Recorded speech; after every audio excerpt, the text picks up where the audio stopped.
Today's show is brought to you by Organifi. Organifi is an organic superfood supplement line that makes quality, trusted nutrition convenient and accessible. Their most popular product, the green juice, solves the problem of juicing greens on the go. We all know that we need to get those fruits and greens and vegetables and all that in our diets, guys, and here's a quick and easy way to get it. You just add water, drink, and let your body soak up the benefits. Visit Organifi.com to learn more about an exciting offer for you, our podcast listeners. That's Organifi, Organifi.com. Today's show is also brought to you by HelloFresh. HelloFresh is a meal kit delivery service that takes all the guesswork out of preparing amazing meals for you and your family. They do all the shopping. They deliver step-by-step recipes, even with pre-measured ingredients, so you can take literally all the guesswork out and you can just enjoy the meals with your family. So for a total of $60 off, that's $20 off your first 3 boxes, visit HelloFresh.com/success60 and enter the promo code success60. Again, HelloFresh.com/success60 and enter the promo code success60. I wake up every single day, I am who I say I am, and I get what I get because I live in beast mode. Stop being gazelles. You're not average. You're not even good. You were born to be great. We keep it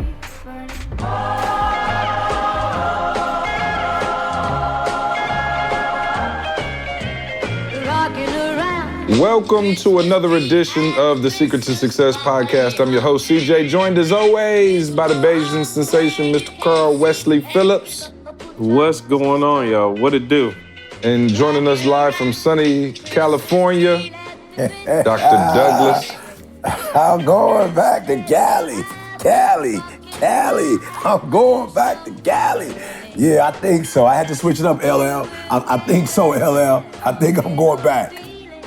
Hey, and all the way from Charleston, South Carolina, joining us from the Hatch Ranch, Mr. Joshua Kenneth Hatch. What's going on, Jay?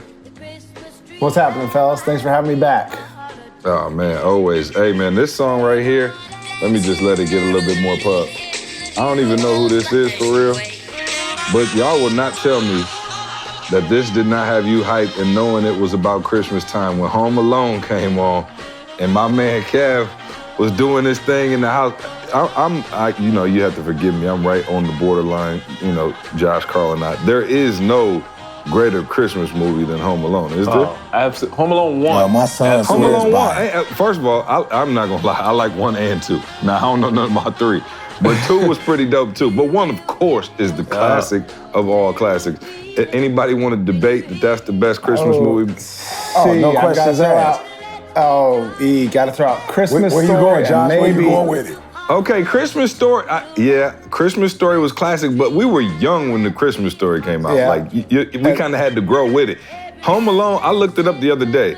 However old Macaulay Culkin is how old I am. So he's 36, I believe, and I'm 36. Because I was sitting there, I was like, yo, why do I love this movie so much? And it's like, it came up in my Christmas Santa prime. You know what I'm saying? I was fully in the prime. So definitely a Christmas Story. My mom and dad probably kill me if I didn't say Ralphie was right up there with the Christmas movies. I agree with you, Josh. But I got to go Home Alone, man, because I'm telling you, man, you watch Home Alone, man. I watched it with my kids, about 5 times already this Christmas season. And it is just, it's hilarious every time, man. But Christmas Story is dope. Let me tell you why Christmas Story is dope. Christmas Story is dope because you watch it as a kid, it has one meaning, and then you get older and it's like a completely different movie. So I'm with you on that. What was I gonna say? Let's get caught up real quick.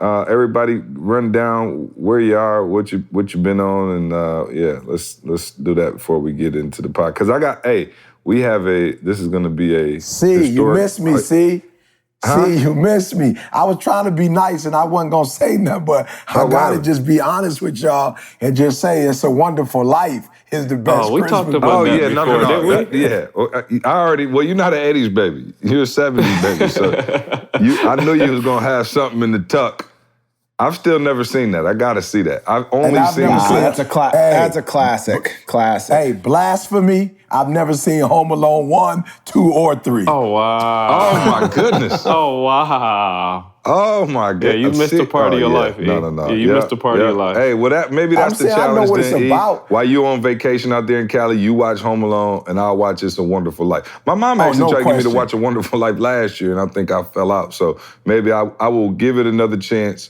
this year. I know her and Candace watched it, but I'm gonna try to watch it because I do hear it's a great movie. I'm not hating on it. I just never saw it. Oh, I have nothing to say. When you turn it on, call me, and I'll turn on Home Alone. I got you. All right, cool. Carl, what's going on, man? Catch us up real quick. Oh, man. Still stuck in beautiful. Let me speak positive. In beautiful, cloudy Lansing, Michigan. This is that tricky week. Tamisha got final exams. My niece got final exams. So we around the house here just quiet, trying to make sure that they got their space to do what they need. The kids good. Jordan don't get out of school till the 21st. I'm like, what kind of school y'all got going on? And I'm like, that's late, but Real school. yeah, no. Probably I'm kidding like, about he the in little school holidays. forever. They got to go back on the 26th. You know what I'm saying? Enjoy your little Christmas and get right back. But They trying to get that check. Hey, we low-key trying to figure out what you just said. See, my niece and I were talking yesterday, and we're like, yo, let's come up with what our family tradition gonna look like for that holiday. So I told her Friday, I'll give you Friday, get past them exams, and we just gonna be planning out what our Christmases look like from this day forward, man. But yeah, just kind of low-key chilling, man. Yep, absolutely. Josh, what's going down? Yeah, just chasing these kids around left and right. Coach Hatch is now in session in basketball season, so I've taken on that's right. extra duty in coaching the basketball team, and then Bear is busy as can be in her swim, and then she has really gotten into theater lately. So she just finished out her Christmas concert this weekend and had her first little solo, and it was I just sat there just beaming as a dad, just watching her in her element, just smiling ear to ear. Yeah, and let's talk about that really quick because I got to give Josh Lion of the year for how he handled that situation. And I don't know if we talked about it on the podcast before, but of course Bear is what, 12 now? 12, yeah. Right? Yep. Yeah, so she's 12. And early in the year, she had got cut from a few plays. And of course, and she loves it, and she was devastated, of course. So I told Josh, like, okay, who's in charge up there, and how much is it gonna take for us to, what I'm saying, grease their palms a little bit and get Bear a nice little role. And I was, you think I'm playing, I was like hurt, because Josh, maybe you could tell the story about, the Starbucks trip, but Josh was like, yo, this is life, and I think it's interesting because, at 12 and around that age, I guess, is when you start realizing like, yo, life can be cruel at times. You know what I mean? And so now it's like, I'm in that phase where you try to balance like what's real from your kids and hiding them and sheltering them from some stuff. And Carl, you probably feel me on that. And then, exposing them to like, yo, this world ain't what you think. Like, now that Trey's in school, like for real, Carl, I'm not sure if you had to have the talk, but we had to have like strangers, and we've been having the strangers talk, but now we have it like for real. Like, Absolutely. yo, I'm not sending anybody to pick you up. Like he can comprehend. Like, no, it's not one of my friends from school that your dad knew from Lansing. Like nobody should be coming to pick you up. And just those conversations. And of course with that, Trey's like, yo, why? Why? And he's like, Dad, are there bad guys everywhere? And I'm like, no, why? He's like, well, why are there jails? I'm like, speeding tickets. You know what I'm saying? So it's like, you try to, you don't want to scare him, but at the same time, you have to have this real view of what the world looks like. And with Bear, I just remember it was a couple times she got cut from the school play and she was devastated. And I looked at Jay like, yo, I'm out. Like, we got to fix this. And Jay was, I was like, go ahead and start our own play. You know what I'm saying? Like, we just get a little company going. And but he fought through it with her. And not only has she been, now, made the plays, has had like some really important roles. We got a chance to go see her when we were up there and she's doing phenomenal. But Jay, walk us through that process. How hard was it as a dad first? And then, how did you get her through that? Yeah, it's as a parent watching your kids, get cut or go through that pain where they realize, that they're not always going to be the best. You go from participation trophies and show up and you can be in the cast to only so many roles in the entire city when you start trying out for these things. And it's a cruel lesson that almost happens overnight. But, we sat down and we talked, and there was a lot of tears from her, and I was holding back my tears as she was talking because I don't like to see my baby girl in pain. But I just told her this is life, and theater may or may not last her entire life, but being tough will. And dealing with adversity will, and getting back up and trying will. And the fact that she kept wanting to go to auditions, the fact that she's in these plays, I mean, she just landed one of the main roles in her first adult play. So she's one of the orphans in Annie that will be at a beautiful theater here in Charleston. And they're flying in some of the talent from around the country. And that was a big break. But she wanted to go to these auditions. And if she said, I don't want to do this anymore, that would have been fine. I would have said, is this your love? But if she didn't want to do it, but she kept going to the auditions, even though she wasn't making the plays. And my heart, and I was so proud of her because that is a life skill to want to keep putting yourself out there. Most people just won't even put themselves out there for the chance of getting cut or for the chance that they could get hurt. And so I'm super proud of her for the plays, but I'm insanely proud of her because she's tough. And she showed that she has the toughness to deal with adversity in life. And if she can keep that mindset, she'll be just fine.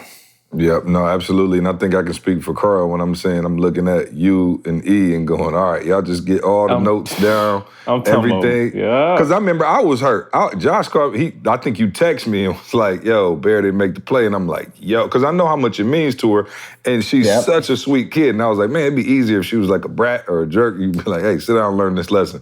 But she's so nice. E, do you remember when your kids started to experience like disappointment for real? Like maybe school, maybe a boy Jada liked and he didn't like her. I don't know. Just do you remember those moments when your kids started to figure out the world is not just, you know what I'm saying, candy and sugar cane? Yeah.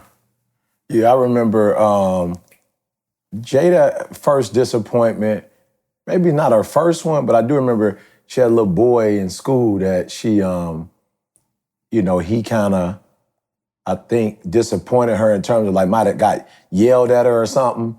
And she was like, whoa, Jada's strong. So it wasn't no abusive nothing, but it was like, oh no, this is it. I'm cutting you, And of course with Jalen, it was when he had started playing football. And I'll never forget, bro. I don't even talk about this, but Boog he wanted to play offense, but they thought that he would be better, on defense. And he played, kind of like the linebacker, if you will. He was like in 8th grade, 9th grade. And I remember in the 8th grade, he played a game and the coach came to me afterwards and was like, yo, he has like, I don't know the term you use, C, but it was almost like he said like, he has flashes of greatness. You know what I'm saying? Mm-hmm. And it was weird, because, Jay loved football to life, wanted to go to the NFL. And I was just like, wow, that's deep. I didn't know how good he was or not. And he ended up, just having that affirmation thing. He just wanted to play offense. Yeah. And like one of the last plays, they was up by so much, they let him do running back and freak accident, broke his femur. And you talk about, like disappointment. It was almost for him like, yo, I'm not a bad person. I ain't do nothing wrong. Why am I going through this? And so that was, of course, his was way severe than his sister's. But, as Josh said, it's life. And I think it shaped Jalen to the point now where, he still will get disappointed, but that leg injury was one of those things where he has a bedrock, if you will. You know what I'm saying? That was definitely a bedrock experience in his life. Yeah, no doubt. And I remember that day.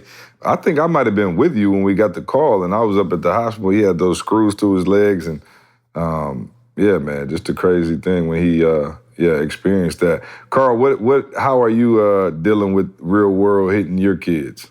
Or has it hit them yet? Jordan's in school, so maybe it's starting, some things are starting to change a little bit. Yeah, he came home a couple of days and he's like, yo, is this kid that's mean? And I'm like, what you mean that, like, why he's mean? And he's like, yo, he just won't play, he won't do this.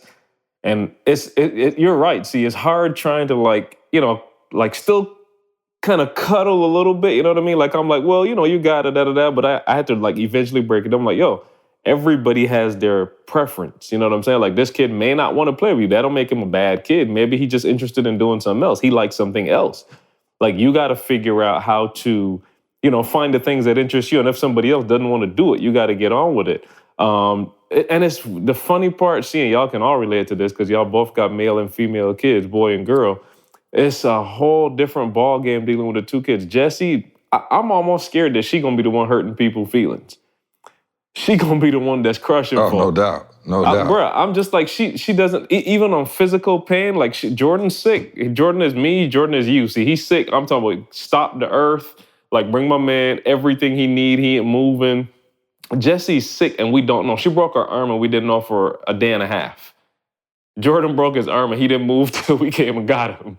So it's just like, they're so different, but no, like it's real. Like they are starting to fade. Well, Jessie not yet for real. She at home still.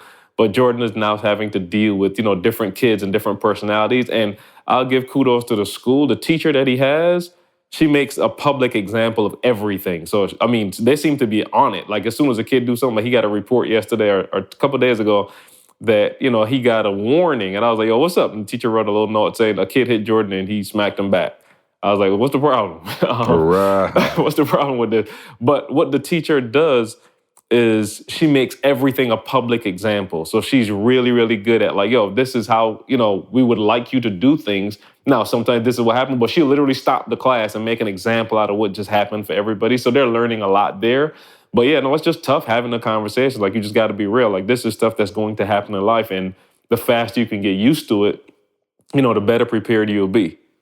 Yeah, no question. And, I think for me, when Trey was playing baseball, they ended up finishing in third place, but they had a chance to go to the championship. And one of the last outs, they hit the ball and Trey fielded it and he ran, tried to get my man and didn't get him and the other team won. And he came to the dugout and was crying. And I was like, yo, like he understands the significance of this moment. Like the other side was cheering, our fans were kind of hurt. And I was like, man, my heart broke for him because he was just like, man, I couldn't get him out. And I'm like, yo, it's all right. But your kids, they start to experience loss, man, and you're like, wow, like they're starting to become humans, you know what I mean? Like, because before that, the world revolves around Avery right now. She don't care about nothing. She not worried about nothing. And who knows, she may keep that mentality like Jessie forever. But it's just different. It's interesting and different when your kids start getting exposed. So now my kids are, Trey's like having a roommate. I told Josh last night, Trey, so Candace had made spaghetti the other night. So of course, spaghetti is definitely the 2-day rock. And so I picked Trey up from school. He was like, hey Dad, what's for dinner? As he said every time he gets in the car. I'm like, spaghetti. And he's like, oh man, I don't want spaghetti. We just had that last night. And I was like, yo, you can eat it 2 nights in a row? He was like, no, I can't. Because every time I had Chick-fil-A the day before, you say I can't have it 2 days in a row. I'm like, yo, go to bed. You know what I'm saying? I love it. Go to bed. I love it. I love it. But anyway, real quick, man, the butter argument last week got a little out of hand. There was stuff being thrown. There were people who were angry, upset. There were relationships being torn apart. So that's the real reason Josh is on this podcast today, because I needed the white balance, no pun intended. We need to balance this thing out. No Josh, please tell us that it's okay to leave the butter on the counter. Yeah, it's fine. I should just go take a picture of where my butter is right now and send it to you. But it's on the counter. Hey, Josh, he just wants to fight the fight. I didn't debate with him. I just told him it's a white this ain't for you. This ain't directed at you. This is directed at the Instagram comments. Everybody it's in the fridge. It's gonna get rancid on the table. I'm like, but man, you know what? sit down You know somewhere. what was funny? See, I talked to my wife about it because I was like, yo, I promise you, I ain't never heard nothing like that a day in my life. I told Didi, I said, have you ever heard of it before? She said, yeah. Because I was just like, it's a cultural thing, right? And my wife was like, oh, no. In the black community, if your grandma or auntie is baking a cake, they leave the butter out for the pound cake. They'll leave the butter on the counter. And that's true. But I think, and I needed to clarify something, because people was like, oh, the butter in the fridge. And I'm like, yo, we put the butter in the fridge, but there's always one in rotation on the counter. So we don't come home from the grocery store and put every stick of butter on the counter.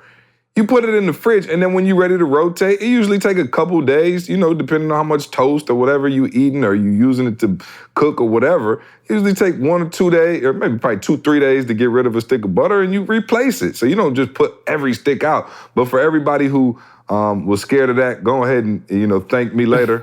I'll send you my Cash App. Oh, yeah. I might have changed your life. I did get a couple people texting me saying I changed their life with the toast the next day. So you're welcome. What did you say, Carl? Austin, we got a new kid at the church. Austin was like, y'all listen to the podcast. And let me just let CJ know. He said, "Tell CJ, yeah, it's a persuasion." He's like, "Yeah, I am definitely from the persuasion, and we definitely left our butter out too." So no question. It's a culture. Here's where I struggle though. See, if that is the case, right? Why is it that a lot of these companies have cold butter? That's what I'm not getting. I'm like, why y'all doing that? Here's the thing. I do believe it lasts longer in the fridge, so you wouldn't want to just leave it out on the counter for like.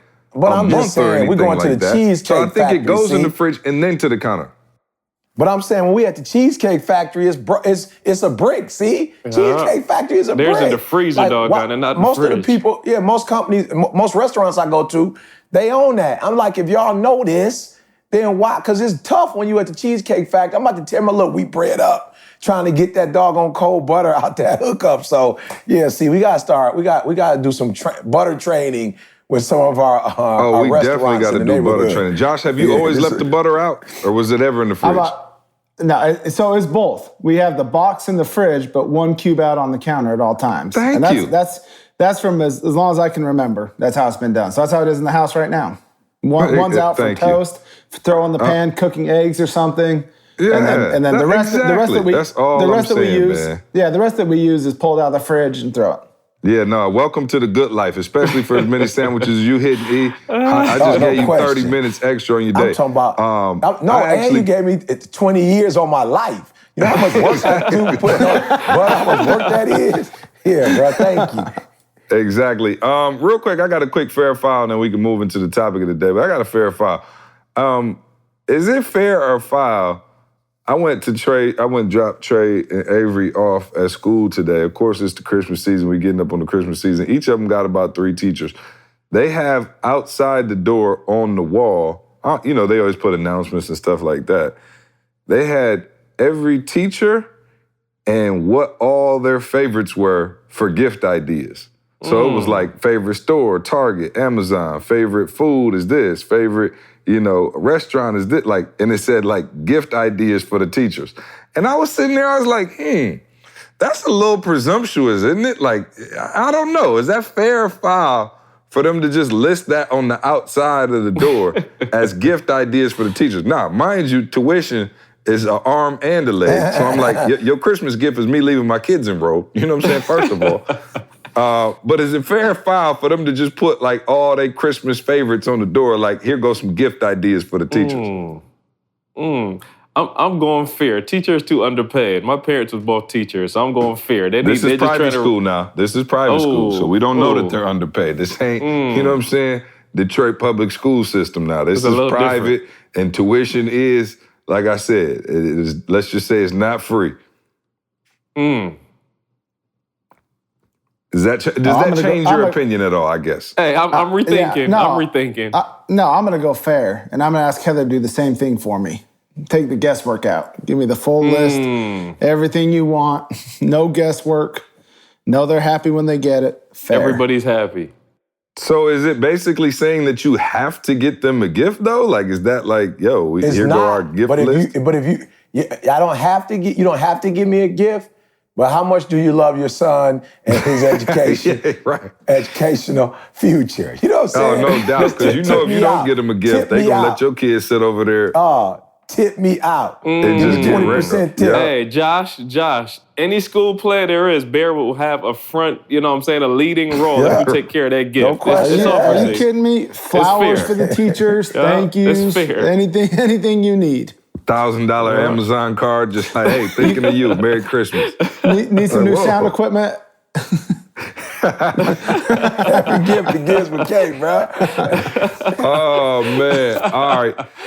Let's get busy. I just wanted to see if that was fair or foul, but apparently it's fair. So I will be out getting gifts. I just was like, yo, wow, okay, cool. That's how we doing it. And it was like 20 different things for each teacher. So anyway, I get off of it. Real quick, we talked about stuff that we're learning in 2018 and things that we learned and talked about, and E and I were talking earlier. And, surprise, surprise, one of the things was, we still on in 2018 is self-assess. But I think it just won't go away. You know what I'm saying? It's like when the earth is dead, it's going to be cockroaches and inability to self-assess left. So, I think the thing that E and I talked about, though, was not only the inability to self-assess, though, one of the things was how to actually fix it. And E talked about like, yo, it's one thing, like we're teaching people how to self-assess. And by self-assess, we don't even, I guess you always hear it and you think we're telling you like, yo, you're terrible, you should know you're terrible. We're not even saying that. You may need to self-assess on some things that you're really good at, right? Finding those gifts, what have you. But E, we talked about fixing that. Once you get the assessment back, fixing it. And I know for you, you were able to actually fix some stuff as it related to the communication between you and your wife and things of that nature. So why don't you talk about, how much of a revolutionary breakthrough that was for you here in 2018? We were doing good. You know what I'm saying? And I just want to say this. There are those of you who think if you're not doing bad, then it doesn't need to be changed.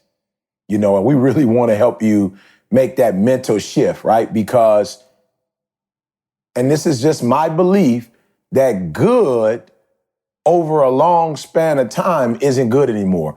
I believe that even good stales. You feel me? Like the butter. You know what I'm saying? You keep the butter out too long, you know what I'm saying? And it never hit the refrigerator. That could be dangerous. You feel me? So there are a lot of you that, in your marriage, it's been good.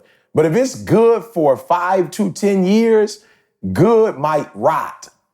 So in my relationship, and I think that's what really makes it difficult, as you shift from good to great, you go from great to phenomenal. Like, it's hard. The how do I say it? The room for improvement, you know what I'm saying? Like the ability to be able to actually go to another level, it becomes that more challenging when everything is, great. And but I remember when Dee Dee hit C and was just like, I can't deal with this no more. And for me, it was like kind of shocking because it was like, oh, okay, I don't really understand why you making it that deep. You feel me? But I had to understand that just because it's not that difficult for me doesn't mean it's not difficult for her. So I think that's the first thing, right? And so to be specific with you guys, my wife was kind of like, look, I know you're not cussing me out. I get it. I know you're not putting your hands on me. I know you're not screaming at me and, like verbally abusing me, but like your tolerance for arguing and like the little bickering and whatever, like maybe where you come from, and there's no disrespect to you and your family, but maybe where you come from, like that's what they did. I'm like, E, what's more important? You and Dee Dee making memories and enjoying y'all marriage and y'all life, or you bickering about something just because you want to prove a point? So no, I feel you, E. And so I guess my question is, and we'll get Carl and Josh's input here in a second, but from you, one of the questions we get a lot when we do the marriage stuff is, okay, what if you self-assessed and you're willing to change some things, but then your partner is not willing to self-assess? And then also from a, compatibility standpoint for business, for, marriage, relationships, whatever, how do you, figure out if you're compatible? Like, do you think if you and Dee Dee would have took the test before y'all got married, like say y'all didn't get married at 12, if y'all would have got married as adults, do you think that it would have been like, okay, here's the sweetest marriage set up for us? Or do you think it really doesn't matter what your, animal or characteristic is? You get married, it's gonna be some stuff to work on. I think so. See, like I know 2 flamingos that's married. You would think that they just be loving and hugging and kissing. Oh, no doubt. You know what I'm saying? No doubt. Having a great time, bro. And they call me, with challenges. So I don't think so. I think what the test does, though, it at least helps you to understand what you're gonna be dealing with, bro. You know what I'm saying? Like, for real, if you play in the Western Division, you coming up against the doggone Golden State Warriors. You feel me? You know exactly where their strengths, where their weaknesses are. And at best, you just better recruit people and push your people and prepare them for, the showdown that you're going to have with Golden State. Like, it is what it is. So I think the same thing in marriage. I think the same thing in business. I don't care what people's personalities are. We all are different. You know what I'm saying? We all prefer to do things a certain way.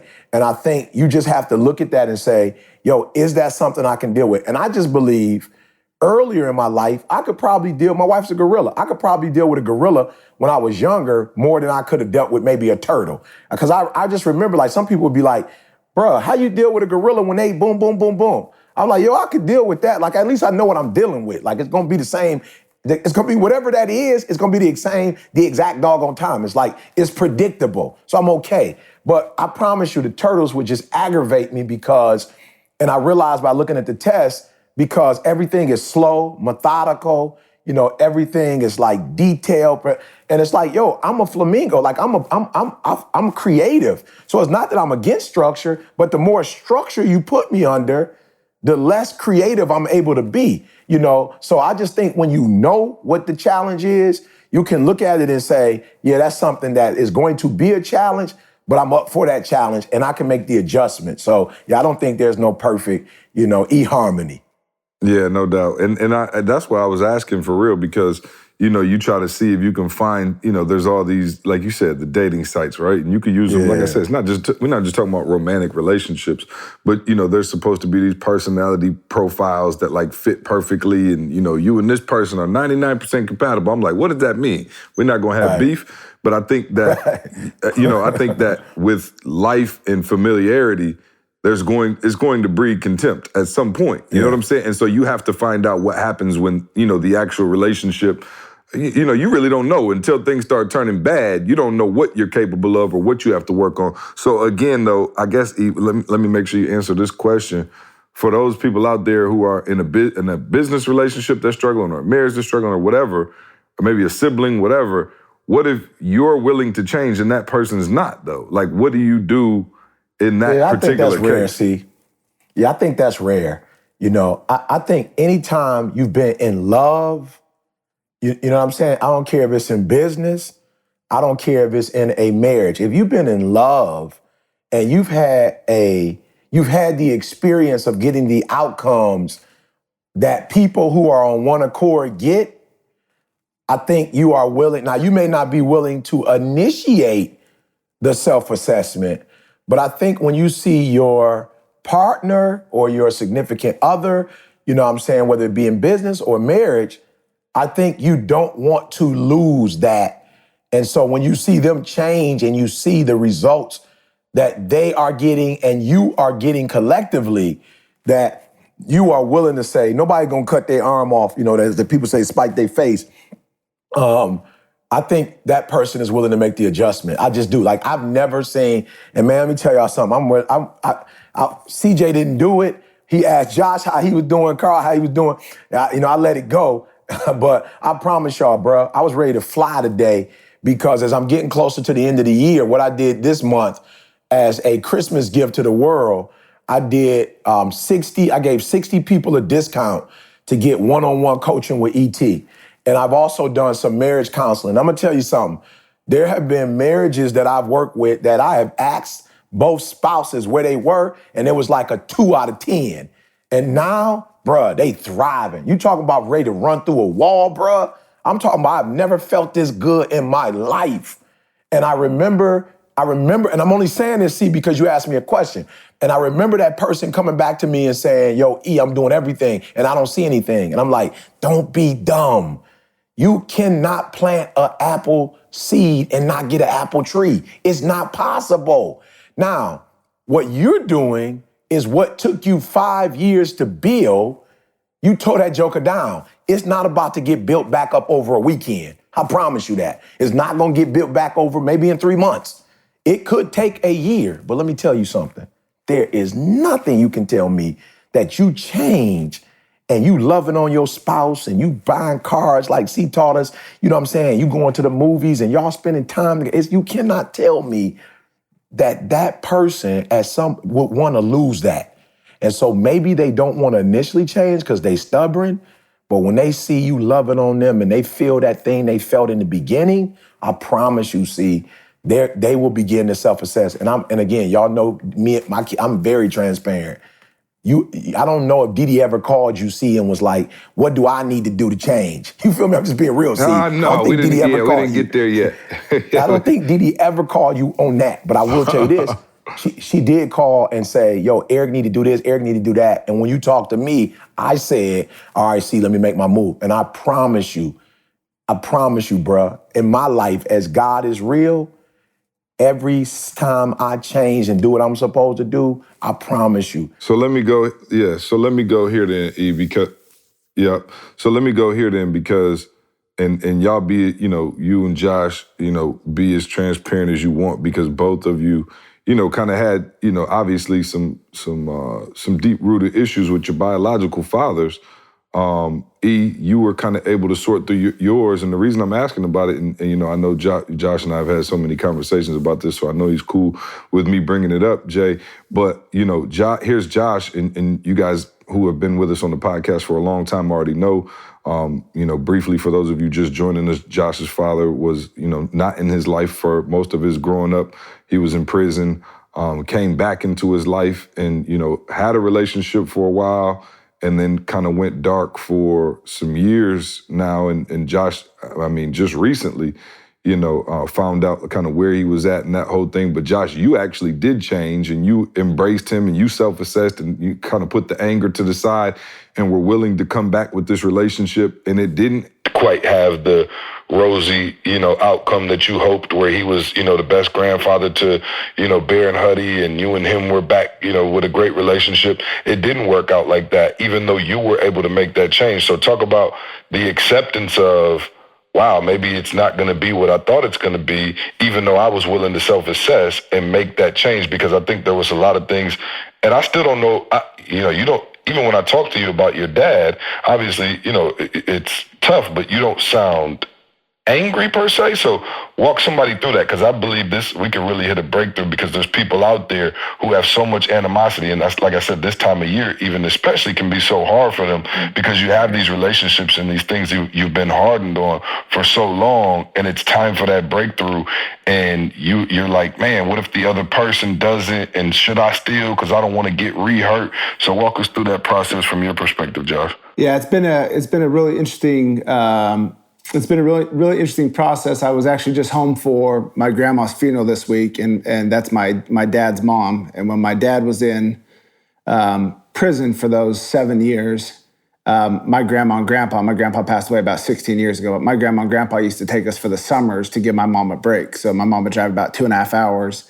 They'd meet halfway, and then we go down and live in this town about 5 hours away from Salt Lake in the summers.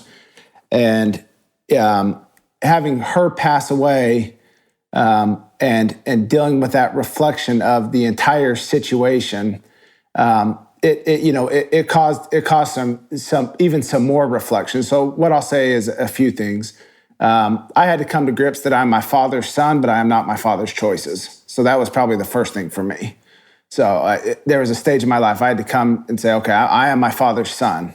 That is my father, but I am not his choices. And for a while there in my life, I didn't know if I was his choices as well. I didn't know if some of the bad decisions he made were going to be genetically put in me. And I know that sounds crazy to some people, and probably not crazy at all to other people listening to this that have some parents that have struggled.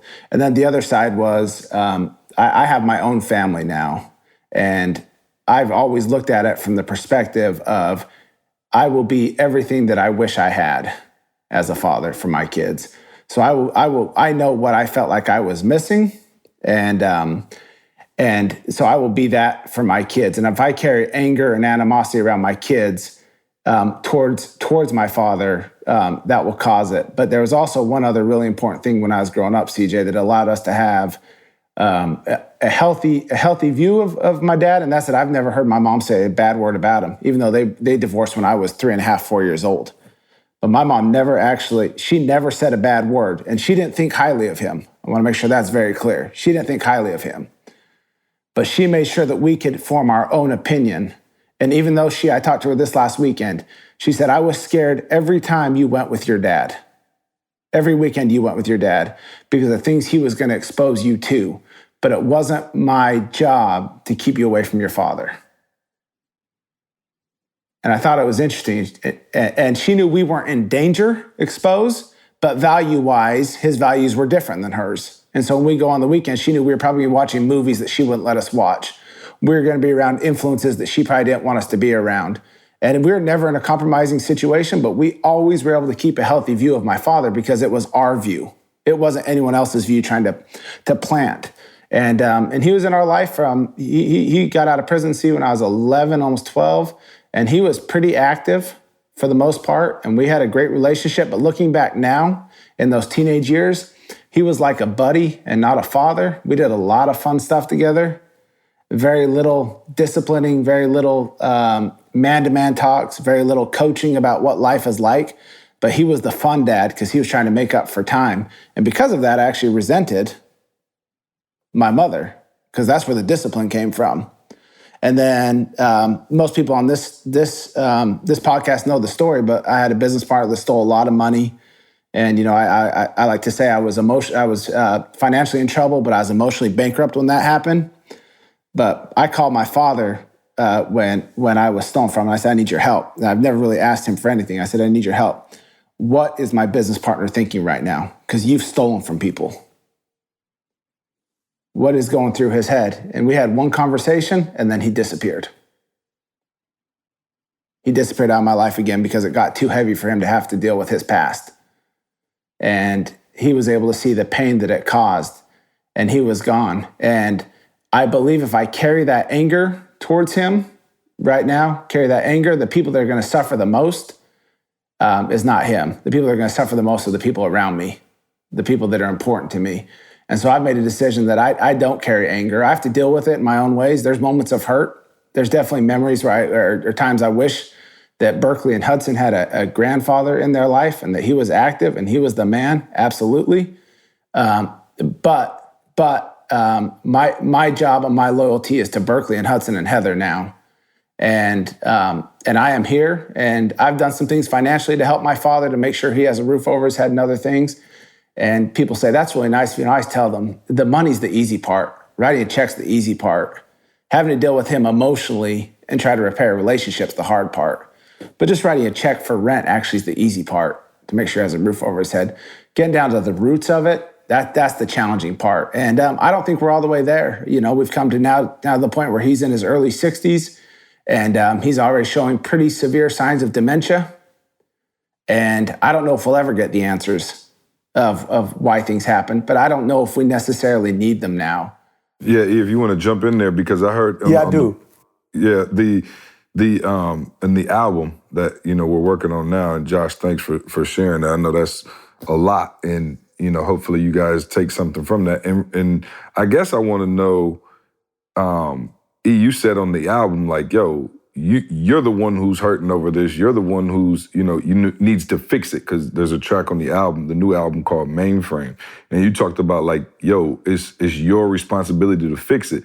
And from the outside looking in, probably me and Carl, right, who never had issues, you know, with our father or mother, whatever, we're looking like, yo, my man is wrong. He is slime bag. He went there for his family. Josh, you're good. Don't even worry about him. But yet you still have all this introspective stuff to work on, and it's not your fault. You know what I'm saying?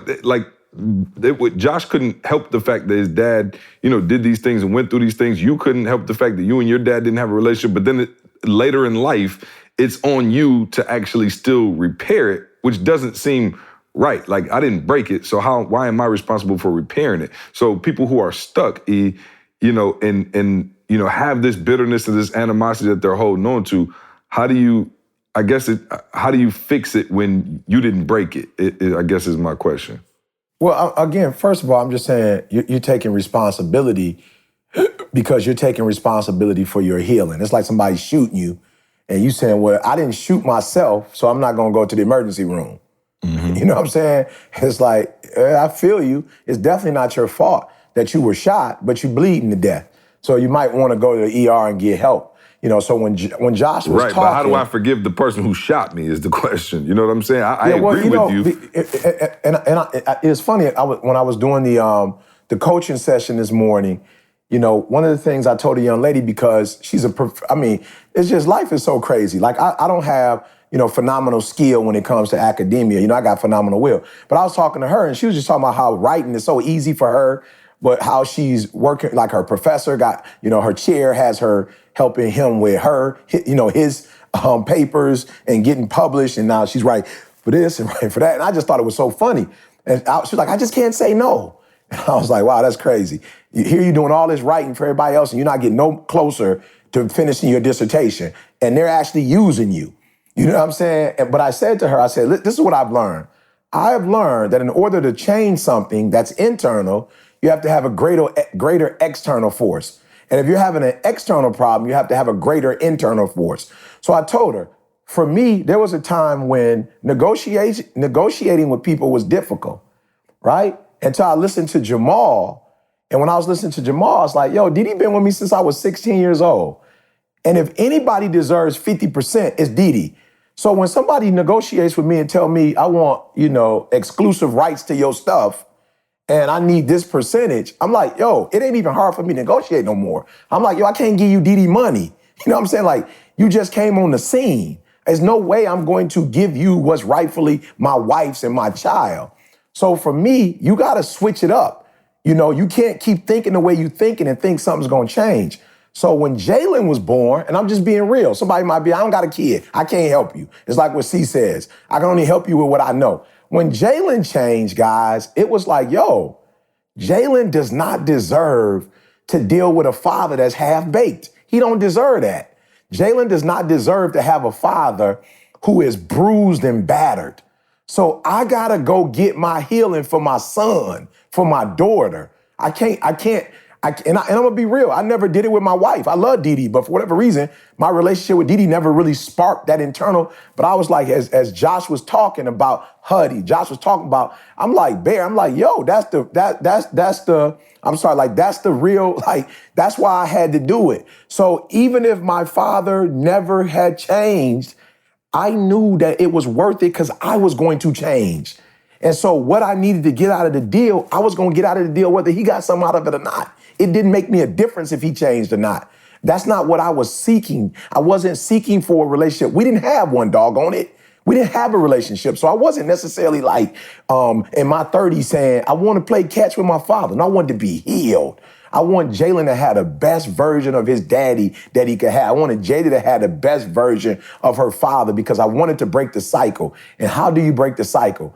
By doing something different. So I didn't have my father, but I didn't want Jalen to have a father who was still broke in some areas. I didn't want that. I wanted Jalen to have 120% a great dad. And so that's why I pursued it. That's why I went after it. So anybody that's listening, yo, you got to do it because you got to look out for the others. And even in terms of our relationship, like I can't help CJ or Carl. You know what I'm saying? I couldn't, when we got together, the sicker I am, you know what I'm saying, the worse it's going to be for our relationship. So I had to be healed to the point where C was like, E, why you fighting? Like, we could fight and still whatever. You think, C, if you would have told me that and me and my old dude was still beefing, that I would have listened to what you said? Like, while the information you gave me was great, I wouldn't have listened to you if me and my old dude was beef. Who are you? Who are you to tell me that we can fight and then we can talk afterwards? I don't forgive. I don't deal with another man in a positive way because I don't deal with my father in a positive way. But when I dealt with my father, now here comes another man. And so it's easier for me to deal with you and listen to you because I've already been humbled in that process with my father. So yeah, bro, this is bigger than, whatever people think it is. This is about if you operating on 70% battery, you're only going to be able to produce so much. But if your battery is 100%, you're going to be able to do more if your battery's at 100%. And I just want to live, Josh, with 100% battery. And I don't want to leave 20% of my juice with my father. Let me ask you this. What's the difference between like being past it or being past it and fully healed? You know what I mean? Because I think there's some people who may be on that, spectrum of like, yo, I'm not necessarily pissed about it. Like, I don't wake up angry every day, but it's still there. Like, how do you get it fully out of your system? And is it fully out of your system? Maybe it's not. Maybe it is still kind of there. Well, and that question can go for you and Josh. Yeah, Josh, you can start. It's out of mine. You can start, Josh. Yeah, I'll start. So I'm actually probably right in the middle of that phase, see, where I'm good with the situation of what has happened, and I don't carry any resentment. But because we're in the thick of it still with my father, and we're still dealing with some of the downside and his condition, and it's prevalent and coming off my grandmother's funeral, I still feel like I am forced to face it And so I believe I am fine with the situation and know that the situation is what it is. But there are certain things, and again, in my family, we just didn't address them. I think he did a better job than I did of addressing them early. We're, as a family, we're actually just now getting the last couple of years and even the last couple of months dealing with some of the ripple effects together to making sure that we're all healing. And because of the fraction of the way it happened in our family, we weren't insanely close as siblings, and even with our mother. We kind of went survival mode, and now we're bringing it back, and we're all working together to try to heal. But, it is, I believe the first thing you have to do is you have to see it for what it is, the situation, and not see it for worse than it is. So you've got to see the situation for what it is, but not make it worse, not romanticize the situation, and then you've just got to start to deal with it. So I'm still in the middle of dealing with it. So I think he did a better job earlier on in his life addressing it earlier than we did. And as a family unit, we weren't insanely close because of some of the fraction, because of the way the relationship set off. When my father left our family, not only did he leave our family, but there's a stepfather that came in for 4 years that was abusive as well. And so there was, and physically and mentally, both abusive. And so there's that challenge that our family had where we just went into survival mode. And as siblings, we kind of went our own separate ways. In the last couple of years, we've gotten together. And even in the last couple of months, because these wounds are still fresh and we're now trying to heal together. And I think it's helping us all heal, talking about, one, not only the struggles that we all went through our own eyes of these experiences, but two, also the triumphs that we've all had and how we got around it and are raising healthy and happy families. So I was saying that I believe E has dealt with this earlier and addressed it earlier. And also because my father's situation is still very fresh and still happening. See, I told you, as heavy as it sounds, with his dementia, as weird as it is, it almost makes us feel better that he may have just been a bad seed from the beginning and that brain just wasn't functioning properly. And so we're still in the middle of dealing with it. E, I guess for you, as you go back through, how important is, like the assessment and knowing who you are, right? Because before you can actually deal with it, you kind of got to come to grips with who you are and what your beliefs are in that own interpersonal connection. Because I imagine it can be tough to do if you don't even know who you are, trying to then combat those things that you and Josh are talking about. Well, here's why I think the test is most important. When Chris gave me the test, I'm gonna be real, Josh. It wasn't like everything was like aha, I didn't even know that. You know what I'm saying? It wasn't like I didn't know I had some of these problems. Like I knew I left home at 16, so I knew I had some issues with, authority. But I think where the test really helped me was the blind spot. See, I think that was the bigger piece for me. It was like, I didn't even know these blind spots existed.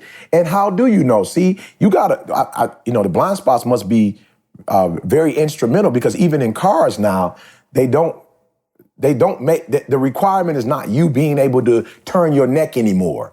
I don't know, you're young, but you remember your father's old vehicle, see, if you were paying attention to your father, when you getting over, the whole nine, even parallel parking, you had to almost break your neck because you had the blind spot. Whereas now they make the cars where when a car is in your blind spot, there is an indicator that, somebody's in your blind spot, And so for me, that's what this test does. It shows you, like, here are the blind spots, right?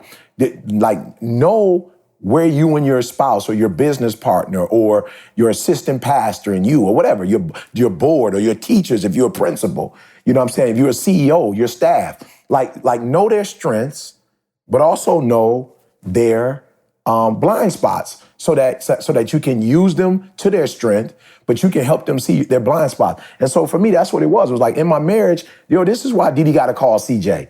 I don't get it. You know what I'm saying? I was like, I don't get it.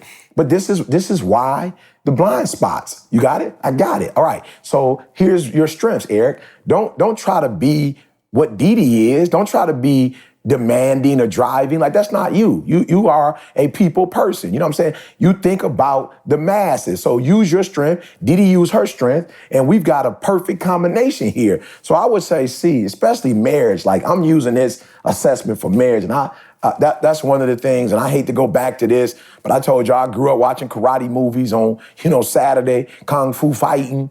And, you know, my man killed my man. Like, I will avenge my brother Chang Wang Lee, you know? So when Chris passed, one of the things that I told my wife was like, yo, that information he gave us was so rich.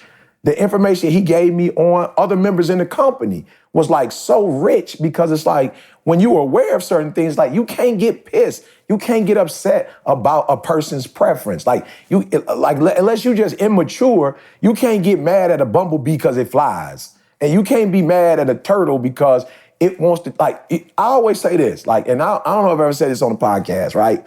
And maybe C or say E, that's just in your head. But as slow as turtles are, C, I see less of them in the middle of the ground, in the middle of the road smash, than I do squirrels. You know what I'm saying? And raccoons. You know what I'm saying? I'm just being real. I just, as slow as the turtle is, I don't see a whole bunch of them getting hit by cars. So I'm not really sure. As slow as, I don't know how they put. So it's they like, smart enough to stay on their own doggone side. You feel me? And you will see them sometimes crossing the street, but I promise you, when you see them, they almost over on the curve. You know what I'm saying? And it's like, yo, my man's stupid slow. How did he make it when the squirrel is sweet with the speed? That the squirrel ain't got no problems with the speed. But I'm seeing like half of them in the street. You know what I'm saying? And so I'm telling y'all, this assessment helped me to see like, yo, every person has their preference. You know, and you need to know what that is, and then you need to adapt to whatever situation you need to adapt to. So I'm telling y'all, Chris hadn't been, you know, it ain't even been 3-4 months, y'all. And before we go into 2019, I got the trust done. Like, not talking about it. It's done. Lawyers signed, everything signed. We got everybody in place. It's done. I'm listening to what Jamal said, you know, and I got this taken care of, you know. The last thing, I'm in California right now. I was just with my boy Cole working on the stuff that if something happens to me, Didi don't have to just take the money she have and try to save it for the rest of her life. It will be some stuff that will continue to come regularly even after I'm up out of this joint. You know what I'm saying? So the last thing was, yo, Chris, I'm gonna get trained, I'm gonna get certified, and then I'm going to do what you did for me, for as many other people as possible. And then what you did for others, Chris, and that you helped them to get certified and put them in a role where they could bless their families. That's done now. It's over. So for those of you who are listening, I'm telling you, Carl will put the link up. Go to the link, take the test. Let us show you the blind spots, show you where you strong. And I'm telling you to go into 2019 on fire. Go in with a plan. Like, do not go into another year trying to win a Super Bowl without a playbook. Nick Saban, I was with Nick Saban. I'm telling you, I was with Nick Saban. I was with Alabama. And I told y'all at the beginning of the football season, and what I noticed was his playbook was out of this world. He was able to communicate with his team in a way that most aren't, because it's so thorough. They know exactly what they're supposed to do, when they're supposed to do it. And yes, once again, they're making a run for the national title. If you want to make a run to the national title with your wife, with your husband, in your business, as a principal, with your teachers, in your company, if you want to make a run for the national title, y'all got to get on the same playbook. And we have the playbook for you. Carl, I think if they go to etinspires.com, you'll see it as the Passport Personality Assessment. And why are we calling it the Passport? Because I'm telling you, when you get this assessment and you take it and you do what you're supposed to do, you can go wherever you want. My wife and I are in Cali right now, and we live in Michigan. We're in Cali right now. I'm telling you, we going wherever we want to go. We're doing whatever we want to do. Why? Because we got that passport. And many of you have been stuck on the ground. Many of you are not experiencing the success that you want to experience. And I'm telling you, it don't take rocket science. The 1%ers stay 1%ers, not because they're special creatures, but because they operate with a different framework. And we have that framework for you, so you don't have to just go through another year of fussing and fighting, another year of like financially not being where you want to be. You don't know what your gifts and your talents are. Enough with that. For a small investment, we can help you make 2019 the best year ever. And you can truly say with me when I say it, let's make the rest of our lives the best of our lives, y'all. So I'm pumped. See, I went through it. I want to expose other people to it, and I just want people to have a better new year than they've ever had before. What else do you want to expose people to? Organifi. No doubt. Hey! Listen, man, in just 30 seconds a day, you can supercharge your life, all right? You can save time when you're traveling or don't have the time to juice. Grab a green juice on the go, all right? What does it support? Mental clarity, feel incredible energy and better focus, plus boost your brain power. Support your health, all right? Provides you with healthy nutrients such as electrolytes and coconut water. Reduce stress, balance hormones already within the normal range, and reduce yourself from frustrations and stress. Detoxify your body, supports the flushing out of toxins. Healthier skin, all right? Studies have shown that the ingredients in Organifi may help promote healthy hair, skin, and nails. Support immune function, packed with nature's most powerful superfoods and loaded with vitamins and minerals to help support healthy immune functions, all right? Where else you go in one little scoop and put it in your water, you're gonna get chlorella, moringa, spirulina, mint, beets, green tea, wheatgrass, ashwagandha, however you say that, turmeric, I don't know what, let me see, ashwagandha is, it's got a bunch of amino acids, all kind of stuff, vitamins, herbs, turmeric, lemon, and coconut water, all right, just to name some of them. So Organifi green juice, that's why we're on it, y'all. That's why we are trying to get 2019 started off the right way with the Organifi. Shout out to everybody who's currently using the Organifi. They've been a great partner of ours this entire year. If you haven't done it, what are you waiting for, man? Get yourself right, all right? Quit drinking Coca-Cola and all that other foolishness and get on this Organifi with us, all right? You can use the promo code SUCCESS and receive 20% off. So you go to Organifi.com, Organifi.com/success, all right? And that'll give you 20% off your order. Make sure you use that promo code so I can buy my kids Christmas presents, all right? Appreciate that. Your kid's teacher's Christmas present. Yeah, my Don't kid's forget. teacher's Christmas present. You know what I'm saying? That's right. Exactly. There you go. Didi already bought enough gifts for them. They'll be fine.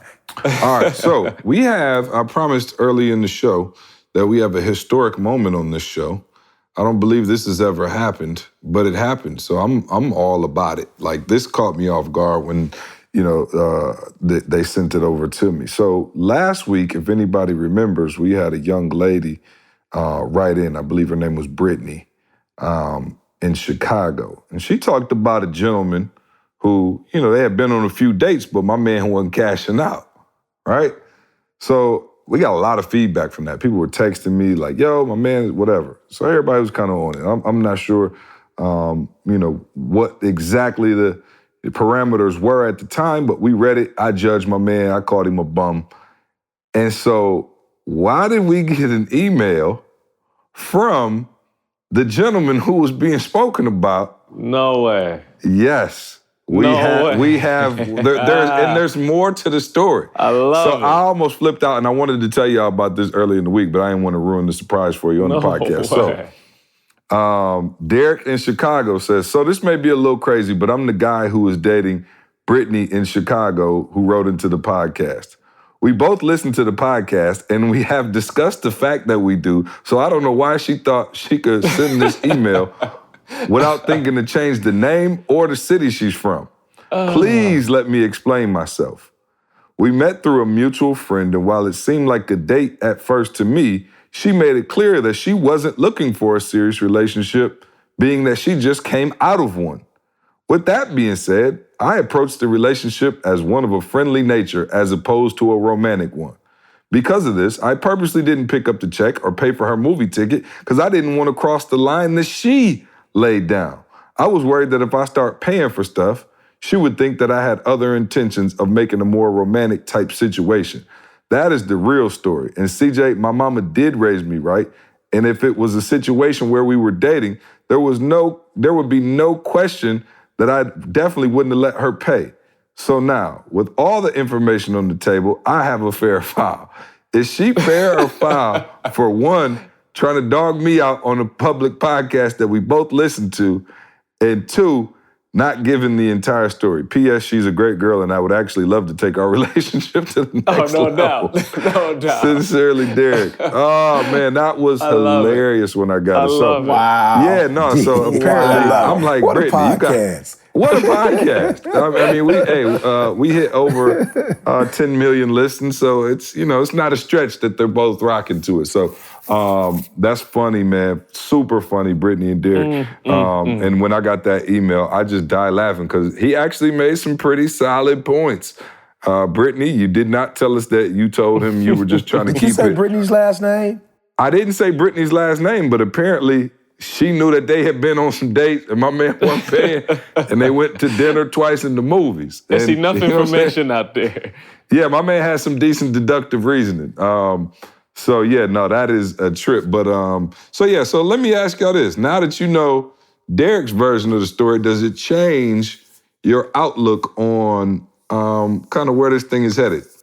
No, he actually, said exactly what I said. Like, yo, why would you like with Jada? Why you paying for somebody? It wasn't a date. My man said it. They just was out chilling. Yeah, she tried to make it like it was a date. I told y'all, like, we got to get the facts first. My man, like, this ain't even no date. Why she want me to pay?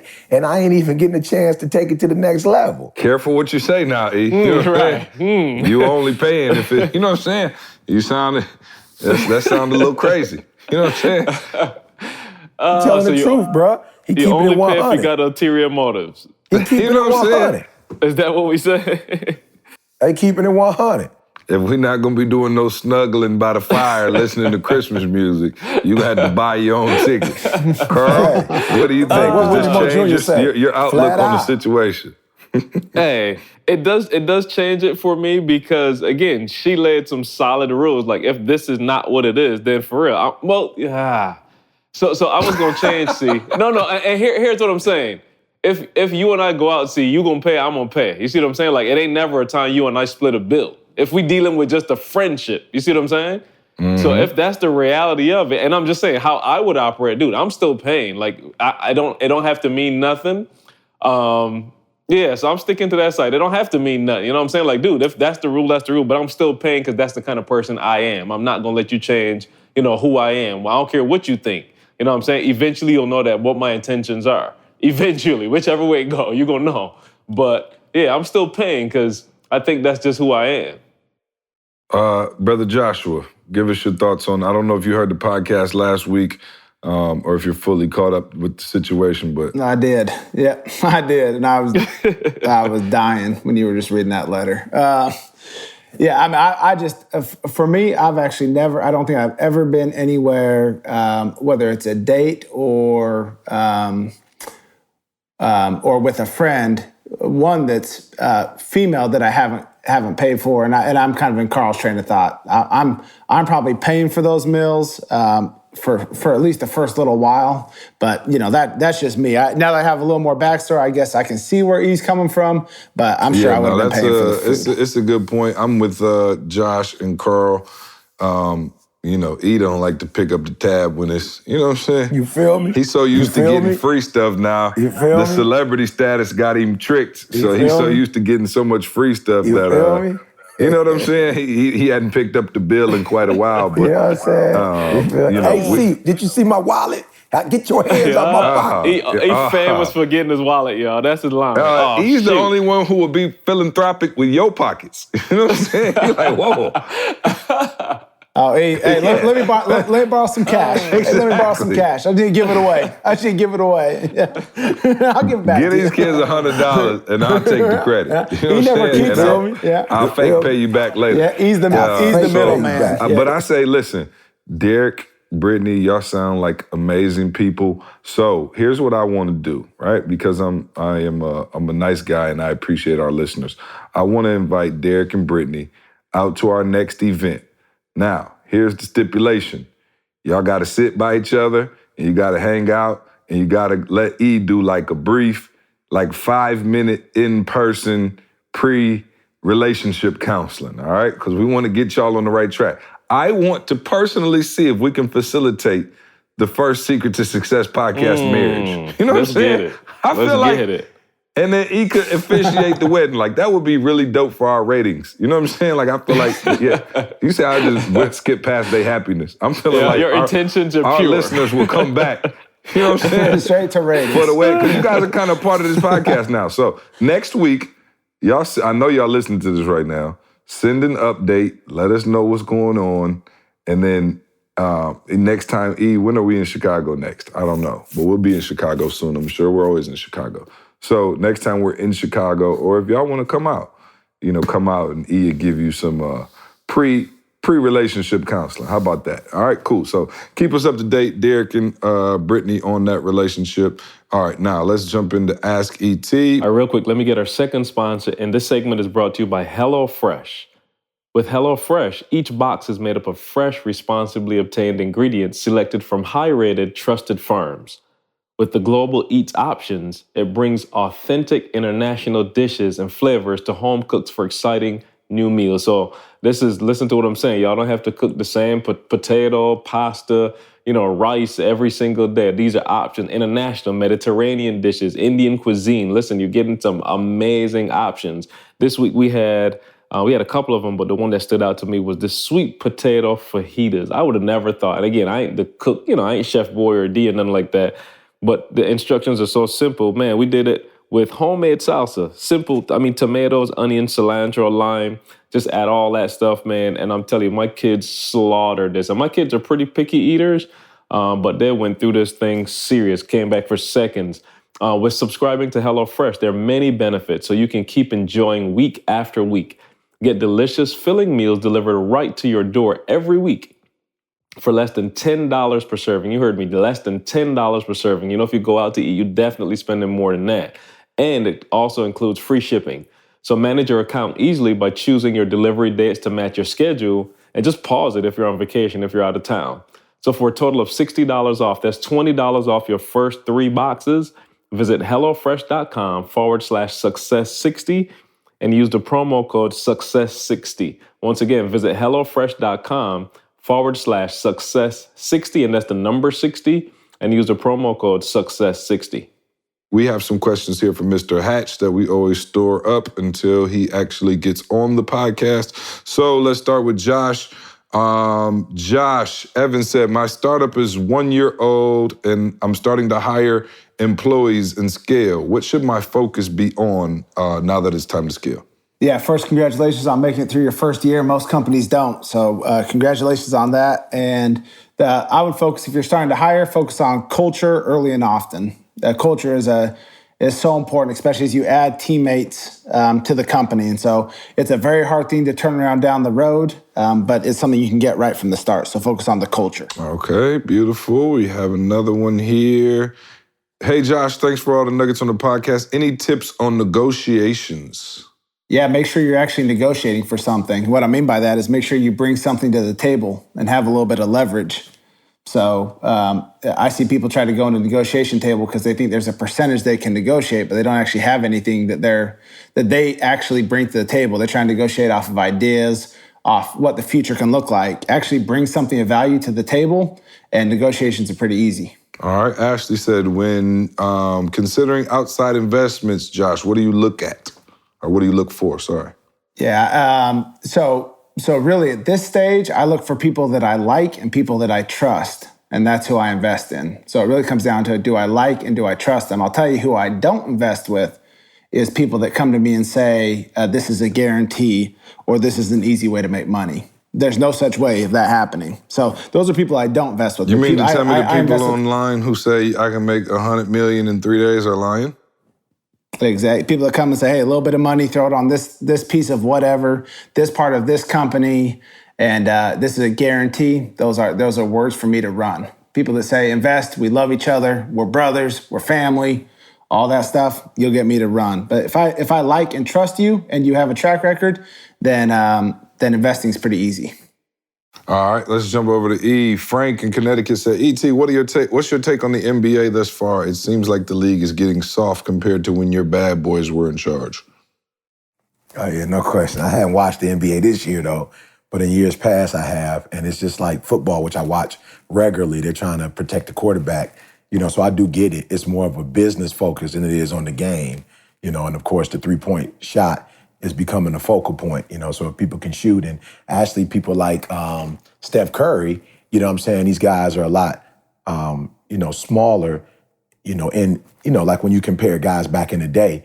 And so I don't even know if some of these guys, in this particular, like the trade, what's your guy name from Atlanta Hawks? Trey what is it? What's his last name? Yeah, Trae Young. So, these guys, I don't even know if they could compete with the bad boys back in the day. They'd probably break a bone in these dudes. So I get it. The league is trying to score more points. Of course, who wants to come to see a game that's 65, 71? You know what I'm saying? People would prefer to see 130, to 128. You know what I'm saying? So I get what they're doing, but I definitely say there are pros and cons to both. But I do kind of miss a little bit the somebody being contest for a shot. And I do miss the traveling rule, Josh. It seems like you can get about 5, 6 good steps in the NBA. Yeah, you can get away with 7 sometimes. You sometimes get a clean 7. Yeah, it's just unbelievable. Hey, can I say this, though? I want them to implement a new rule that allows the players to punch fans.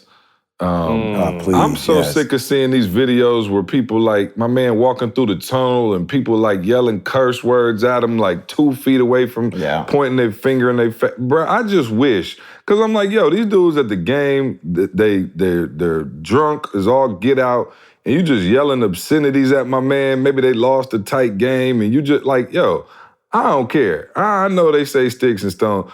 Bruh, if I just lost and I'm in the heat of the moment and you hurling obscenities at me from 2 feet away, you about 4'11", $110, you yelling at somebody 6'10", 265, and you would never do that in any other type of arena. I think they should just start letting them go up. Just one punch, you know what I'm saying? Just one like supersonic punch. They should just be allowed to just bam. And just end all that, man. I seen the other day where one of the guys, I think it was, I can't remember who it was. Josh, I don't know if you saw Montrezl Harrell maybe or somebody. Yeah, how he went up in the stands, Was that who it was? Yeah, it was Montrezl Harrell for the Clippers. Yeah, went up in the stands and went to confront the guy on the way through the tunnel, which I don't blame him with what was being said at all. You feel me? Don't blame him at all. No, I don't blame him. Yeah, exactly. That's what I'm saying. So I think they need to change that rule and make it a lot more entertaining. We saw what happened with the Malice at the Palace. My man was talking junk, and Jermaine O'Neal caught him slipping. You know what I'm saying? Hey, the fans were real humble the rest of the year. You feel me? I don't know, man. I do not like that. I don't know why, but man, I understand people come to the game and there's freedom of speech or whatever. But imagine somebody coming to your job like right after you messed up and just in your face like, you suck, bleep, bleep, bleep, bleep. Yo, you'll be ready to scrap too. So I think they need to change that rule. All right, that's all I got for asking. Call that law the rebaptism law. The I'm talking about you baptize them, and then you got to get rebaptized. No question, man. So, but no, you haven't really got you've been straight since the rebaptism, man. When's the last time you went off? Relax. Hold on, it might don't mess up a knock on wood. Don't mess up a little swag. Hey, I told y'all about that time E got road rage, didn't I? Me and E was right out. I might have told him the podcast before, but I'll tell it again. This is pre-baptism. E, you remember this? I do. I remember all of it. So there was this lady, and I don't know what, E was in the Suburban. And so this lady had cut us off and like, I don't know, did something, might have threw her middle finger out or something. And so he was trying to get back like around her, but there was somebody, it was 2 lanes and we were on the highway. Somebody was in the right lane, right? So he couldn't get around on the right side to get in the lane. He got on the shoulder, on the rumble strips and passed her on the left in the grass. I was like, yo, E, what are we doing, bro? I was talking about, we was like, going like 90. And flew past her and got back in front of her. And he was like, oh, don't play with me. I was like, yo, E, you wildin', bruh. And he was like, yeah. So that was pre-baptism, E. You know what I'm saying? Yeah. Hey, Didi almost got it bodied the other day as we get out of here. I got to tell this one before we go. Didi almost got it bodied. Didi almost got what's my man's name, C? Romeo's dad. Romeo. Master P. Master P, because you know I'm body. So so I don't know what happened, but me and D got to the gate late a little bit, some kind of way. Y'all into the Thomas family in the airport. Lord have mercy. Yeah, we was walking around or something. Yeah, we was walking around. And so then we finally got to our gate because it was a smaller spot. So we got to our gate, and it's where I'm saying, where we coming from? It must be Detroit, because we came. No, we was in the A. That's what it was. We was leaving the A because of the spiritual development. You know what I'm saying? So we was kind of walking around in the airport, and then when we got to the gate, it was like, you know how you don't know, if they let the you're not sure what zone they're boarding yet. Yeah, you're not really sure. So, but it looked like the babies was gone, and premium boy was premium boy time. So we had got there a little late, so we realized that it was premium. You up front for sure. Oh, no doubt. You know what I'm saying? So what's crazy though about the new premium is, they doing premium instead of first class because it's like 50 people that get on. No. You mean the difference between premium and Sky Priority, because everybody got Sky Priority on the whole plane. But now everybody seem like they diamond and premium. Everybody, bro. I was like, they was like, you got the premium on your thing, come on up. And I'm like, all right, whatever. So me and Didi realized it was premium, right? So we go up, and there was this, I don't even know what age she was, but she was probably like maybe 30s, maybe, white female. And so we got in line, and she told us, get out of the line, that's premium. Whoa. And Didi was like, hey, I'm about it. Wow. Didi was like, what? Didi looked like what? Like, you know how Didi just give you the look, like, what did she say? And I was like, yo, boo, it ain't that deep. You in premium. You ain't got to prove nothing. Like, you in premium. Anytime he got to calm you down at the airport, you in trouble. Right, with all his stories. And I was done laughing. And you know what? I said, though, one of the days I want to do not maybe a podcast, but just a lesson on it in terms of like, there are actually people in the world, who feel that, some things are off limit to you, or don't think you deserve to do this, or don't think you're smart enough or talented enough. Like, and for real, I think a lot of people get bothered by that. I heard a grown woman on the phone today talking about her dreams and how she just didn't have people in her family that supported her and whatever. And I was just like, we got to get off of this worrying about where people think we should be and shouldn't be. You know what I'm saying? Because I didn't trip. It's like, I'm in premium. And I was so geek because Atlanta, y'all get the lay down boys. We don't get the lay down boys in Detroit. You feel me? So y'all get the lay down boys. So I'm like, Didi, I bought this one specifically because it's a lay down, right. and you're gonna be straight on the way to Cali. This ain't gonna bother you. So I just like I said, Dee was like, what in the devil? And she said something to me when we got on. I was like, Dee, it ain't that deep. You know what I'm saying? Like, it's really not. You know what I'm saying? Like, where she think you should be or where not, it doesn't really make a difference. This is where you belong. This is where you are. So yeah, but Dee I thought I was going to sound. You know what though? That's when I get on in the first class and wait for little mama to walk by. You know what I'm saying? Right. So I can say something petty. You know what I'm saying? You can't sit here. You know what I'm saying? Hit her with the Forrest Gump. You know what I'm saying? Wow, unbelievable. Wow. That's just me though. I'm the only petty one on this whole podcast. You know what I'm saying? Everybody else is just the upstanding citizen. All right, so I wouldn't say that. Just not petty. Didi tripped her on her way back to coach. Well, here's the cool thing. Of course, when it's the lay down seat, you go to the left and they go to the right. So we didn't even have to be affiliated with the peasants. You didn't even got to look at them. They put the curtain up quick. See, just I'm talking about entertain me, because when you said petty, I remembered that Mr. Hatch got a story about when somebody was messing with beer. We got to put it out. You remember that? No, I think did you tell it already, Josh? I think I'll tell it in 30 seconds. Tell it. It's what everyone on this podcast would do, and if you wouldn't, you should do. So, right. Let me qualify it with that. I just want to make sure. So we were at the park. Bear was just a little girl, probably 2 or 3, and we were sitting at the park, and this little boy walked over and pushed Bear down, and I was watching, and another dad was standing there. And it was the kid's dad. And so he's watching, and Bear got back up. A few minutes later, kid pushes Bear back down. And I watched it again, and I thought, okay, that's it. So kid walks over, pushes Bear down. I walk over and did the same thing to the dad. So you just let the dad know, this is what it feels like. Now parent your kid. So you pushed the kid's dad off the bench? Yeah, just pushed him and said, parent your kid. Like, you put your kid to... Wait, but how did you do it? Did you walk up to him and just two-hand shove him, or did you sit down and just booty He saw me bump him walking off? up. I mean, there's no surprise. He saw me walking right towards him. No, I full on push and said, if your son touches my daughter again, it's on. So... And for those of y'all who don't know and new to the podcast, Josh is 6'8" and huge.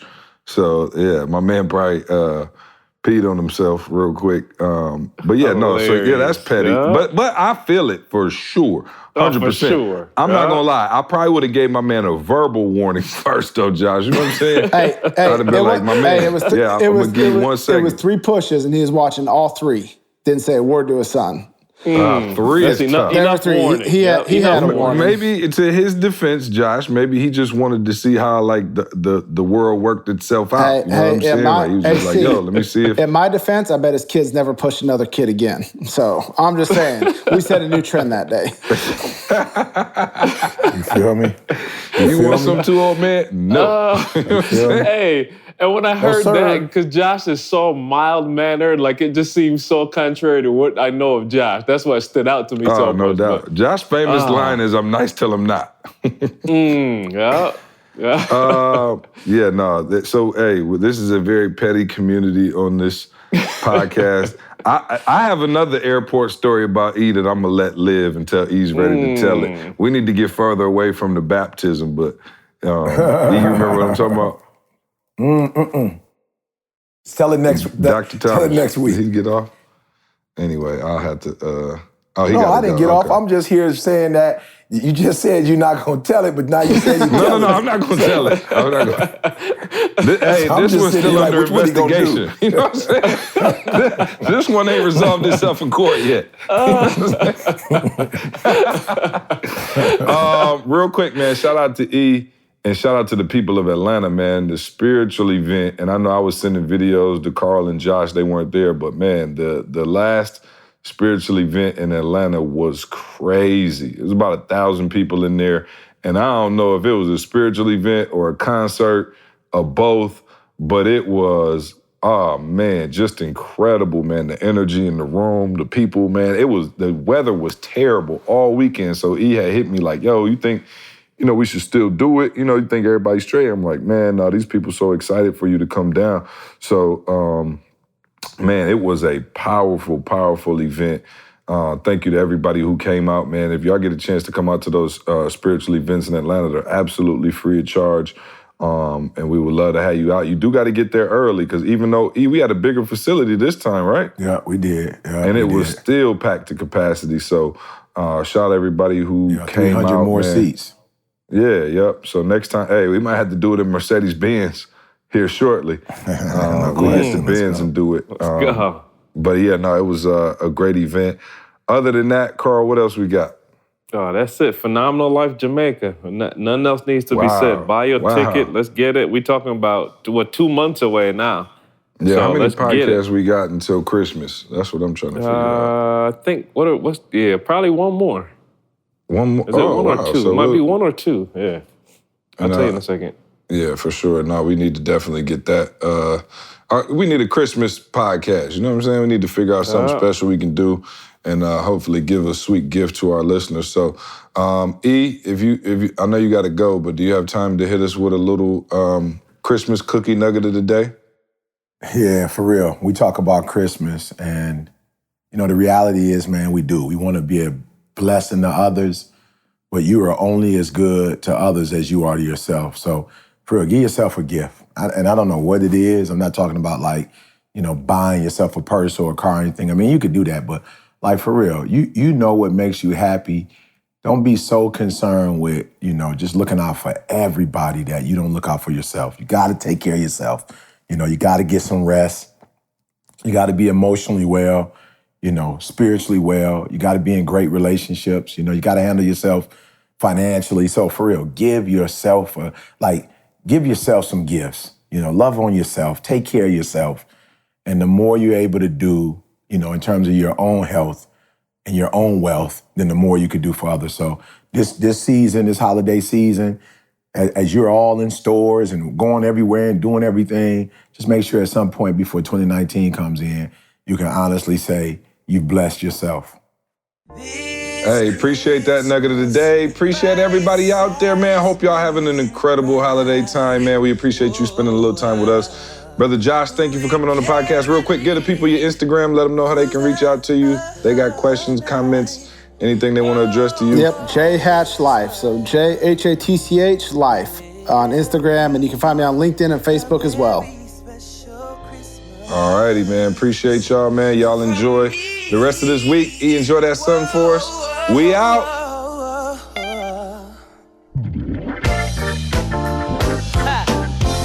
Let's go.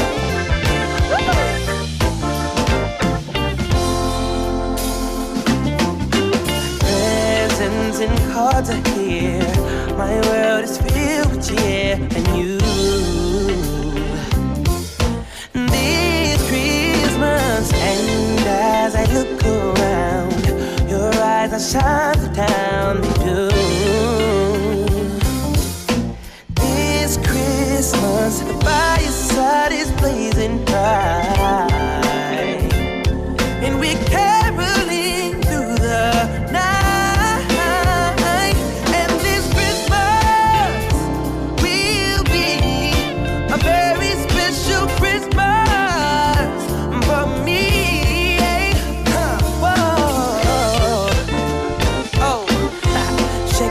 Shake a hand now. Na na na na na na na na.